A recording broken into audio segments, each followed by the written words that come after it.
السلام عليكم ورحمة الله وبركاته. كسو دواد أصحابي كانال كيني كوبعي سوفتوار عربة قبرتين عشرة كلا سابسان accounting كا iyo economy iyo business kaba maanta waxaanu bilaabanaa ilaahay hadduu idmo programka loo yaqaano page 3 ama magaca kale uu leeyahay sage 50. marka programkan wuxuu ka caawinaya wuxuu la mid yahay programadii hore sida quickbook oo kale buu la mid yahay. marka programkan wuxuu ka caawinaya qaabkii aad u xisaabi lahayd ganacsigaaga si fudud. marka cashiradan waxay gaar u yihiin ardayda dhigata accounting-ka raba inay kambaniyada ama businessyada ka jira Somaliland inay ku xisaabiyaan iyo dhammaan daafaha adduunka. marka casharada wuxuu noo noqon doonaa serial. maanta aan bilaabi doonaa. maanta cashirkeena koowaad wuxuu ka hadli doonaa qaabka loo abuuro company adigoo isticmaalaya page 3. marka waa steps fudud baad raacaysaa si aad u abuurtid company. marka waanu baran doonaa programkaas oo dhammaystiran insha Allah. waxaanu rajeynayaa ilaa 30 cashar ama 40 cashar in ku dhow inaan ku dhammaystiro waqtigaana aan si kooban aan ugu dhammaystiro waqti kooban aan ka faa'iideysan cashar kasta si aan ardaydu aga caajisin casharada dhaadheer badanaa ardaydu way ka caajisaan. marka waxaan ugu talagalaynaa casharo gaaban. marka dhinaca iyo programkii baanu tegaynaa ku soo dhawaada. programka marka saa usoo furtid waxa kuu soo baxaya shaashadana kuu soo baxaysa programka ardayga u baahan. waxaan sameeynaa description-ka baanu dhiganaa xagga hoose YouTube-ka xagga hoose aad ka download garaysanaysaa linkigan ku dhigayaa aad download garaysanaya. marka programka marka saa ugu soo programka aad buu fududeeyaa qaabka lagu shubayo. marka programka saa ugu shubtid waxaad sameynaysaa company markaad laba option baa noo yaala inaanu company hore u abuuraa inaanu furno iyo inaanu company cusub abuurno. marka cashirkeenu wuxuu ku saabsan yahay sidii loo abuuri lahaa company cusub. marka company-ga cusub waxaad tegaysaa markaad abuuraysid create new company baad ku dhifanaysaa. tan daaqadan ku siinaya daaqada waxaa loo yaqaanaa wizard ama waa daaqad ku geynaysaa ku sahlaysa qaab inaad abuurtid company. marka intan information baa laga rabayaa inta daaqada lagu dhex jiro. marka information waxa laga rabayaa company magaca company-gaaga business type-ka uu yahay waxaas oo dhan. marka waanu dhex geli doonaa waxaad taabanaysaa next kadib next kana waa taabanay information kana laga rabaa. marka information kana muxuu ka kooban yahay mid baan u dul taganaa. marka calaamadda ayar cas wada aragtaa waa required field macnaheedu waxay leedahay qofkii calaamadda ayar cas meesha saaran tahay lagama boodi karo. hadda waxa laga yaabaa qaar inaan buuxbuuxino isagoo mana ka tago qaarna inaan buuxbuuxiyo. marka calaamaddaas waxay ku tusaysaa inaad ka tagi karaa deer. calaamaddaas waxay saaran tahay company name kama boodi karo. bal ka soo qaad next baan iska heli wuu diidayaa macnaheedu wuxuu dhahayaa calaamadii soo buuxiya halkaa boxkaa soo buuxiyo. ilaa aan boxkaa buuxiyo ma hagaagayo oo wuu diidayaa. marka inta kale waa ka tagi karaa kaa un baa ka tagi karaan laakiin anigu saan u faahno waxa buu buuxinayaa inta suurtagal ay tahay inaan buuxiyo. ka waxaad ku qoraysaa company name. ka company name waxaan ka dhigayaa ka soo qaad horyaal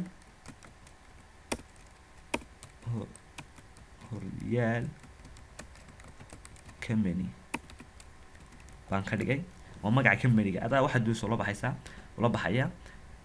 kadib halkan labadani waa address line 1 iyo address line 2. marka hadduu department ka leeyahay hadda ka soo qaad qayb waxa ku taala Jigjiga yar qayb waxa ku taala New Hargeysa. marka qaybihii baad ku kala qorqoraysaa. marka ka soo qaad Kenya wuxuu ku dhex yaalaa suuqa kaliya suuqa ku dhex yaalaa wuxuu ku yaalaa xaafadda Jigjiga yar. waxaad ku qoraysaa wuxuu ku yaalaa address waa meesha qof business ku yaala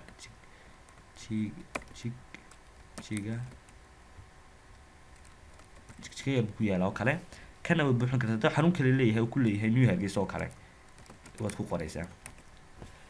marka halka waxaad ku qoraysaa city magaalada uu ku jiro iyo sibka adigu waxaad ku qoraysaa hadda city hadeer Hargeysa business-kan ku dhex jira Hargeysa. halka waxaad ku qoraysaa gobolkee ku yaala state waxa loo yaqaanaa gobolka Maroodijeex buu ku yaala MG baa soo gaabiyay. sibka waxa loo yaqaanaa furaha numberka uu leeyahay wadanku.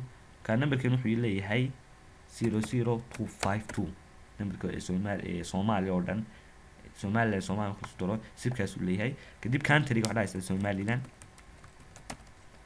telefoonka aad leedahay sugan 06 3 numberka aad doontii baa iskaga buuxsanaysaa. fagas hadda fagaska waa laga baxay, lama isticmaalo. dhinacan kale aan usoo lexda daaqadan kale. business type wuxuu ka hadlayaa noocee buu businesskan qaabkee buu aasaasan yahay. ma group baa loo wada leeyahay, ma qof keliyaa le, ma company weyn ba, ma corporation ba, company weyn oo legal entity gaara le, adaa aasaasaya. markaa kasoo qaad tusaale waxaanu ka dhiganaa sole proprietorship oo ah qof keliya business kale. markaa aduu dee waxay ku xiran tahay businesska cidda leh. ma group baa loo leeyahay, ma qof keliyaa le, ma company weyn ba oo corporationa.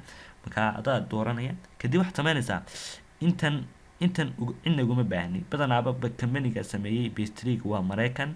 markaa badanaa ID buu siiyaa shaqaale kasta. shaqaalaha accounting oo kale ID buu leeyahay. marka ID-yadaas buu ku buuxinaya. marka anagu ID-yo waxaa ma lihiin, oo ID-yada waxay ugu talagaleen si qaabka cashuurta loo ururiyo. marka shaqaalaha iyo qaabkaasi ugu ururiyaan ID-yadaasay siiyaan. marka anagu Somaliland ama Soomaali haddaan nahay ma lihiin ID-yada. marka intaan waan ka tegaya, saddexda ID waan iskaga tegaya. website hadduu businesskaas website leeyahay waad ku qoraysa. kasoo qaad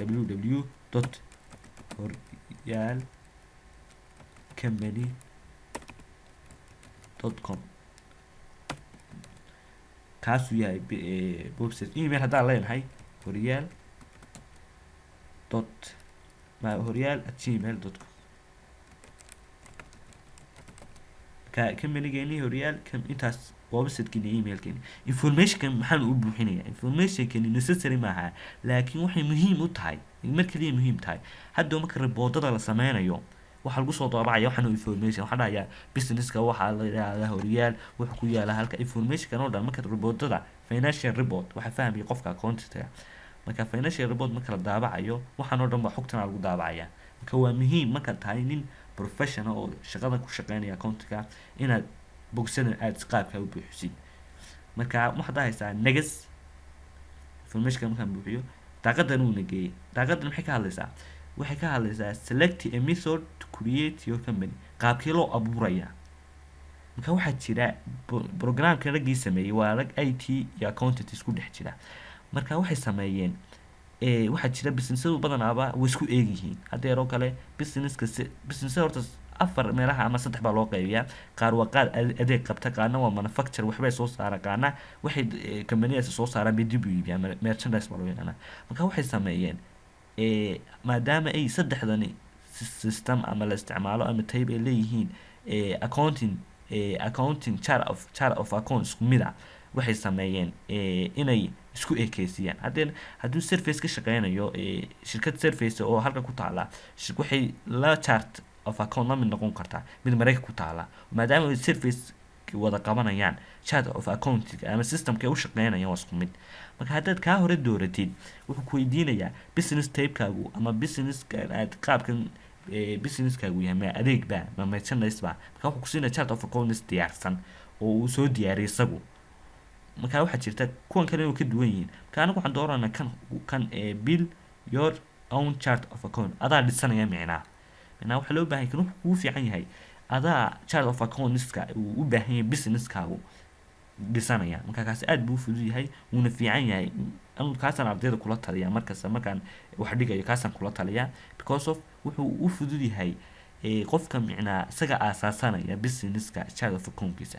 micnaa hadda uu ka duwan yahay. hadduu businesskaagu yaryahay waxaa laga yaabaa inuu 5 asset chart of account kugu jiro, kuwa waaweyn ilaa 100. marka kaasaan kula talinaya aduu kaa dooro qaabka loo aasaasayo chart of accounts ama waxay yihiin qaabka loo aasaasayo anaa ku tusaya. marka kasoo gudub halkaana next day. halkan kale define account segment wuxuu account segment buu rabaa. marka waxaad haysaa no baa badanaa la doortaa ka description kale oo buu ka rabaa waxyaalo aan micnaa aad faa'iido weyn kaaga rabin. marka next waa iska dhaxaa. kana muhiim hadaba kan wuxuu muhiim u yahay waxa doonaysa account method. laba account baa ugu caansan, mid saddexaadna wuu jiraa bay. marka labada ugu caansan wax loo yaqaan accrual basis iyo cash basis, labadaas ugu caansan. marka businessyadu badanaa waxay adeegsadaan accrual because of isagaana ka fududka cashka. marka labadii maxay kale yihiin? accrual wuxuu leeyahay wuxuu sheegayaa marka revenue-ga dakhliga ama kharashka waxa la aqoonsanaya marka uu dhaco. marka waxa isku mid ah inuu cashna soo galay iyo aanu soo galin. marka ka soo qaad haddii aan sales sameyno saleskaasi ma tixgelinayo accrualku in lagu sameeyey sales cash iyo sales account receivable. Haddii lacagta lagu siin waayo oo account receivable uu noqdo deen kaaga maqan customerka, marka uu duwan gelinaya. Laakiin cashku ka duwan yahay. Cashku wuxuu sameeyaa marka uu cashna yaraado ama cash baxo, markaas unba la aqoonsanaya. Haddii revenue wax la aqoonsanaya marka uu cashku soo galo. Expenseska waxaan aqoonsanaa markaan cash ka bixino, maaha marka uu markaan accrued aan galo maaha, waa marka uu cashka earned baa lahaa ama uu bislaado unbaa la aqoonsanaya. Marka business waxay doontaan accrual basis, markaasaga dooranaysa next baa dhahaysaa. tanna waa qaabka loo boost gareynayo. Marka boosting transaction baa jira, ninka accountantigu familiar buu ku yahay taasoo kale. Marka boosting wuxuu yahay transaction ama journal entry-ga markaad sameysid ama journalka ama gelisid waxaa dhaca in ledgerka lagu boost gareeyo ama financial statement-ga lagu boost gareeyo. Marka waxaa jira real time in macnaa marka aan journalka geliyo uu markiiba uu boost gareynayo ledgerkii. iyo waxaa jirta in batch baa loo yaqaanaa inuu isla sugo in dhowr account intaan journal gareeyo kadib meel kale aan ka tago kadib aan anigu automatically anigu macnaa manual ahaan aan boost gareeyo. marna isaga automatically real time-ku waa automatically isaga boostiga markiiba ku tuuraya, batchkuna adaa gacanta la dul tegayo oo boostiga geynaya. marka waxaa la doortaa real time maadaama uu markiiba automatically kugu dirayo uu ka dhex muuqanayo financial statement ama ledgerka ka dhex muuqanayo. next badaysa kan wuxuu ka hadlayaa accounting period structure. marka bilooyinka imisa bilood baa la isticmaala. marka waxaa ku caansan 12 bilood monthly accounting period per year. 12 bilood baa xisaab xidh la sameeyaa. xisaab bil kasta gaarkeeda loo xisaab xiraa. 12ka biloodna 12ka bilood markay dhamaadaana waa la xisaab xiraa. marka 12 waxa doonaysaa kaasa doonaysaa awsaki 12ka. kana wuxuu yahay businesska xilliga la bilaabay. businesska accounting-ga waxaa la bilaabay January mise waxa la bilaabay February aduu bilooyinkaas la bilaabay. marka waxa la doortay waxaan ku caansan January. hadaa xitaa businesskaaga aad bilaabatid March waxa la iska doortaa January because of 12 bilood buu xisaab xidhku la sameeyaa. marka haddaad March bilowdid March tadamay bay noqonaysaa xisaab xidhkaaga. laakiin marka January bilowdid ilaa December 31 xisaab xidh. markaas waxa kula talaya businessyada markaan consulting ahay waxa kula talaya in January doortaa markasta. kadib next baa dhahaya, kadib finish baan dhahaya, kadib wii abuurma hadda company-gaygi waxaan iska sugayaa inta uu buuxsamayo bahalkaasi uu soconaya marka company-gi saasaan ku dhamaystiray. marka waan iska sugayaa inta uu buuxsamayo. marka si qaabka fudud baa loo aasaasayaa company-ga. marka base-trigu aad buu uga fudud yahay marka loo eego QuickBook, maadaama QuickBook uu yahay complicated buu horta yara adkaa. inkastuu featureskiisu aad u fiicna QuickBook, laakiin kanba aad buu ku soo micnaa kusoo jeedanayaa. marka waa iska suganaa inta uu asaasayo habari barigeeda suganaa. marka hadeer wuxuu soo opening horyaal company buu yiri waan furayaa. marka wuxuu qaataa time marka koowaad marka uu furayo time buu qaataa. marka uu because of time-kaas ayuu micnaa markuu abuurayo badanaaba dee process bay qaadanay. marka daaqadan uu ku geynayaa markiiba markuu soo furo. marka daaqada waxa loo yaqaanaa step up set up guard baan leeyahay. set up guard markaas waxay daaqadan ku tusaysaa wuxuu ku si micnaa wuxuu ku barayaa qaabka loo diiwaan geliyo customer-kaas sida shaqooyinka loo diiwaan geliyo aduu qaabka wax loo diiwaan geliyo ama journal loo geliyo buu ku barayaa. marka kan daaqadani wuxuu u baahan micnaa qof micnaa beginner oo kale uu ku tusaya. laakiin wax fiican marka uu qof micnaa ku baro kan wuxuu siinayaa tilmaamooyin yar oo fudud. laakiin wax fiican qof aad ka baratiin. ka daaqada wax taayaysaa wax daawanaysaa don't show this screen at startup close notes ka dhaysa. anaa ku baraya maadaama aan anigu ku barayo isaga waxba kama doonaysin. marka featureska uu eegyahay QuickBook waxaan leeyahay base waa sidan. casharkan kan ku xiga waxaan ku baran doonaa mid kasta magac uu leeyahay. waa types buu ka kooban yahay. kan waa qaybtan waa nooc, qaybtan waa gaar, qaybtan kan noocyadan maxay kala yihiin, maxaa magacyadooda loo kala yaqaanaa, kaasaan ku baran doonaa. waxaan rajeynayaa casharkan inuu si fudud aad u barateen. wassalaamu calaykum waraxmatullaahi wabarakaatuh.